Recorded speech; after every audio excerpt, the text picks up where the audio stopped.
শীতকালেই কি জঙ্গল লাগোয়া এলাকায় বাঘের উপদ্রব বাড়ে? বিশেষজ্ঞরা কি জানাচ্ছেন? জঙ্গল ছেড়ে সন্দেশখালী বিট অফিসের পাশে বসেছিল বাঘটা। বহু চেষ্টা করেও তাকে ফেরানো যায়নি জঙ্গলে। শেষ পর্যন্ত পাতা হয়েছিল খাঁচা, যেখানে ছিল না কোনো টোপ, অথচ বাঘটা নিজে থেকেই ঢুকে গিয়েছিল সেই খাঁচার ভিতর। এই মুহূর্তে সেই বাঘের ঠিকানা ঝড়খালি টাইগার রেস্কিউ সেন্টার। রাজ্যের বন বিভাগের প্রাক্তন বনবল শীর্ষ বা head of forest course Ravikant Sinha এই ঘটনা উল্লেখ করতে গিয়ে জানান, বাঘের এহেন ব্যবহার দেখে মজাই পেয়েছিলাম, কিন্তু পরীক্ষার পর দেখা গেল বাঘটির দাঁত বলতে গেলে আর সেভাবে কিছু ছিল না। মনে হয়েছিল বাধ্য হয়েই সে জঙ্গল ছেড়ে বেরিয়ে এসেছিল। কিন্তু এর বাইরেও অনেক সময়েই দেখা যাচ্ছে জঙ্গল ছেড়ে লোকালয়ের দিকে চলে আসছে বাঘ। সদ্য কুলতলির মইপিঠ এলাকায় বাঘের অনুপ্রবেশ নিয়েই যথেষ্টই আতঙ্কিত গ্রামবাসীরা। কখনো গ্রাম সংলগ্ন জঙ্গল থেকে ফের সুন্দরবনে ফিরিয়ে, আবারও কখনো খাঁচা বন্দি করে পরিস্থিতি সামাল দেওয়ার চেষ্টা করছেন বন দপ্তরের কর্মীরা। এত ঘন ঘন বাঘ ঢুকে পড়ায় স্বাভাবিকভাবেই প্রশ্ন উঠেছে, শীতকালে কি বাঘ জঙ্গল ছেড়ে লোকালয়ের দিকে আসে? রবিকান্ত সিনহার মতে, জঙ্গলের মধ্যে পানীয় জলের যে স্বাভাবিক উৎস বা সোর্সগুলো থাকে, সেগুলো শীতকালে জলে কমে যায় বা কিছু কিছু ক্ষেত্রে শুকিয়েও যায়।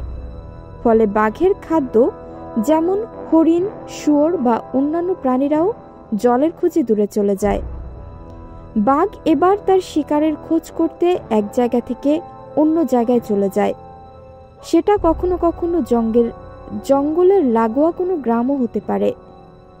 এরপর সেখানে গিয়ে তাদের স্বভাব হলো এলাকা ভালো করে পর্যবেক্ষণ করা।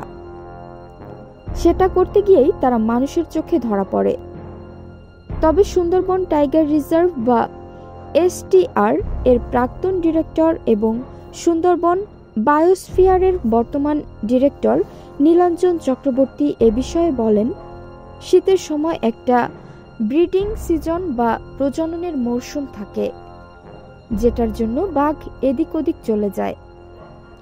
আবার শীতের কুয়াশার জন্য অনেক সময় পথ ভুলেও চলে যায়। যদিও 80% ক্ষেত্রেই আবার তারা নিজেরাই ফিরে আসে। আবার তাদের লোকালয়ে চলে আসার পিছনে আরেকটি প্রবণতা হলো, গ্রামের পাশে যে জঙ্গল, সেটাও একেবারেই তাদের এলাকার মতোই, ফলে সেটার কারণেও তারা চলে যায়। এর পাশাপাশি আরেকটি কারণ হলো অন্য বাঘের ধাওয়া। বাঘ ও সুন্দরবন নিয়ে কাজ করা প্রখ্যাত সংগঠন শের এর সম্পাদক জয়দীপ কুণ্ডু এ বিষয়ে বলেন, গ্রামের ধারে যে জঙ্গল, সেটার সঙ্গে নিজের এলাকার জঙ্গলের মিলের জন্য যেমন বাঘ নিজের এলাকা ছেড়ে অন্য এলাকায় যায়, তেমনি অন্য বাঘের তাড়া খেয়েও জঙ্গল ছেড়ে বাইরে বেরিয়ে আসে।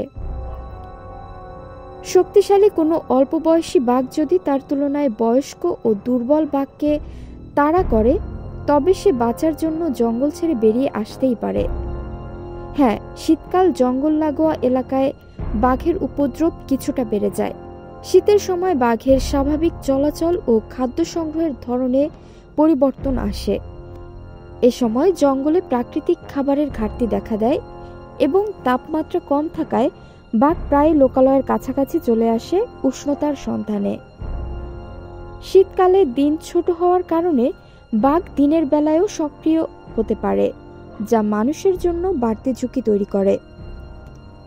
এছাড়া শীত মৌসুমে পর্যটকদের আনাগোনা বেড়ে যাওয়ায় এবং স্থানীয় গ্রামবাসীদের বনজ সম্পদ সংগ্রহের হার বাড়ায় বাঘ ও মানুষের সংঘর্ষের সম্ভাবনা বৃদ্ধি পায়।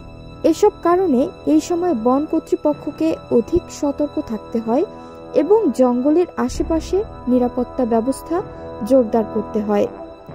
তাই শীতকালে এলাকাবাসীকে সতর্ক থাকার পাশাপাশি বন বিভাগের সঙ্গে যোগাযোগ রাখতে বলা হয়।